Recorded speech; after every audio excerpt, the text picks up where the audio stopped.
Hello everyone. अब हमारे पास एक नया टॉपिक है जो कि एंटीबायोटिक्स। एंटीबायोटिक्स कैसे वर्क करता है, उसका मोड ऑफ एक्शन क्या है।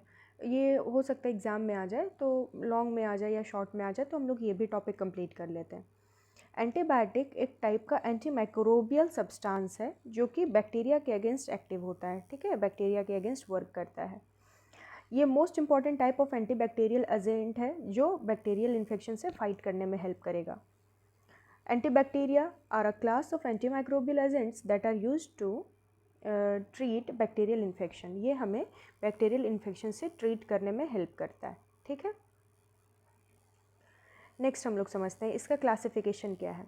तो क्लासिफिकेशन है एंटीबायोटिक्स का अलग अलग फॉर्म में, जैसे कि है बेटा लैक्टम एंटीबायोटिक्स। बेटा लैक्टम एंटीबायोटिक्स में वैसे एंटीबायोटिक आते हैं जैसे कि पेनिसिलिन हो गया, सिफेलोस्पोरिन हो गया, जो बैक्टीरियल सेल वॉल के सिंथेसिस को रोक देते हैं। ठीक है, याद रखना है बेटा लैक्टम एंटीबायोटिक्स जो है उस बैक्टीरियल के सेल वॉल के सिंथेसिस को ही रोक देते हैं।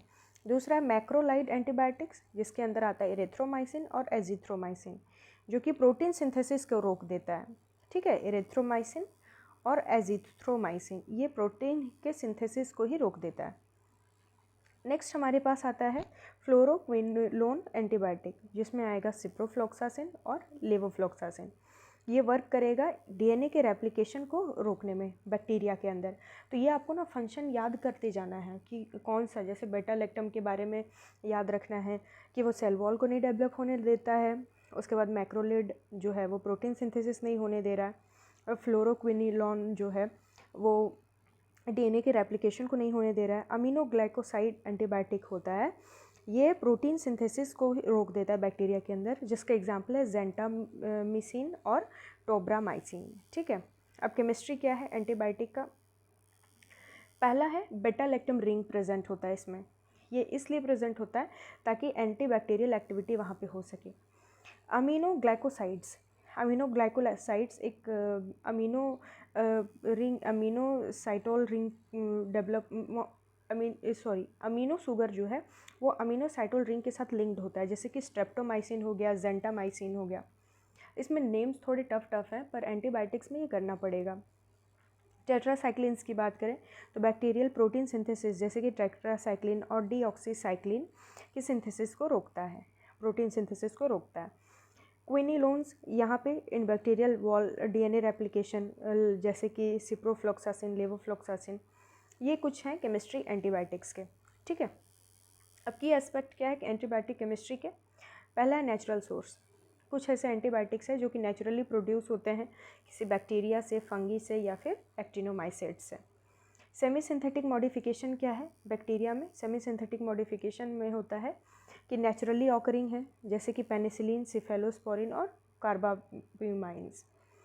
केमिकल क्लासेस तो यहाँ पे बेटा लैक्टम्स है जिसमें पेनिसिलिन, सिफेलोस्पोरिन है, माइक्रोलेट्स है, टेट्रासाइक्लिन है, अमीनोग्लाइकोसाइड्स है, क्विनिलॉन्स हैं।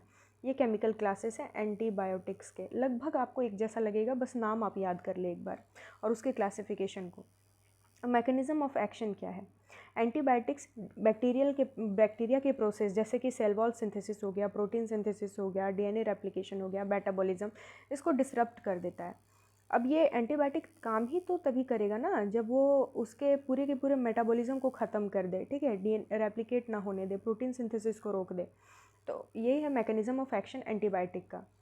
रेसिस्टेंस कैसे डेवलप करता है, तो वो वेरियस मैकेनिज्म जैसे कि म्यूटेशन हो गया, म्यूटेशन कर दिया, या जीन ट्रांसफ़र, एंजाइमेटिक इनएक्टिवेशन कर दिया, उससे वो रेसिस्टेंस कॉज करता है। ठीक है, मेडिसिनल केमिस्ट्री की बात करें तो सिंथेसाइजिंग और डिज़ाइनिंग न्यू एंटीबायोटिक्स में हेल्प करेगा। ठीक है, इम्प्रूव एफिशिएंसी के साथ रिड्यूस रेसिस्टेंट पोटेंशियल।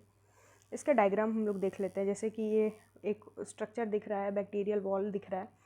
यहाँ पे सेल वॉल सिंथेसिस में काम करने वाले हैं पेनिसिलिन, सेफेलोस्पोरिन, मोनोलैक्टम्स, ठीक है, कार्बोपेनम्स। उसके बाद फॉलिक एसिड मेटाबॉलिज्म में ये दो ट्राइमेथोप्रियन और सल्फोनामाइड ये दोनों काम कर रहे हैं।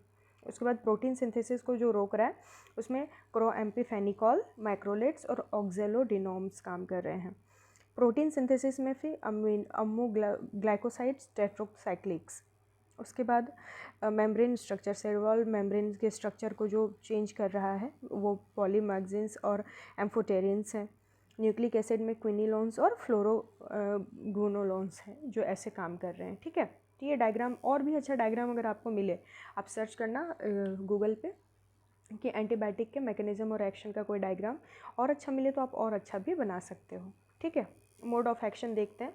तो एंटीबायोटिक किल या इनहिबिट करता है ग्रोथ ऑफ बैक्टीरिया और सेल वॉल सिंथेसिस को भी इनहिबिट करेगा।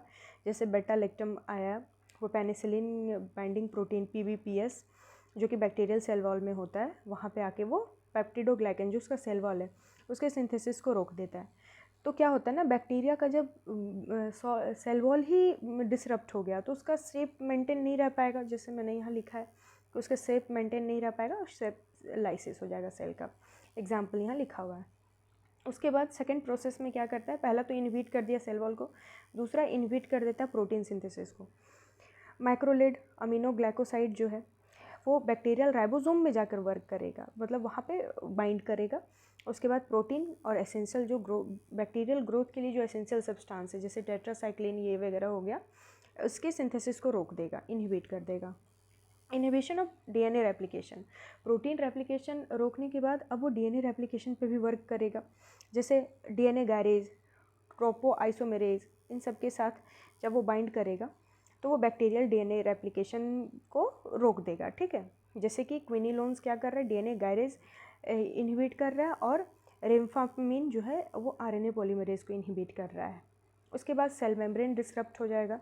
सेल मेम्ब्रेन डिसरप्ट होगा तो जो सेल है वो लीकी हो जाएगा, मतलब उसका इंटरनल सब्सटेंस बाहर निकलने लगेगा और धीरे धीरे एसेंशियल मॉलिक्यूल आयन सब बाहर निकल जाएंगे और सेल का लाइसिस हो जाएगा।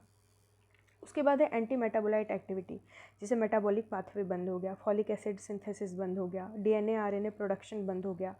तो ये का पूरा मोड ऑफ एक्शन था एंटीबायोटिक्स का, ताकि वो बैक्टीरिया के ग्रोथ को रोक सकें। ठीक है, तो ये कॉन्साइज और बहुत सही तरीके से आप समझ सकते हैं और एग्ज़ाम में लिख सकते हैं।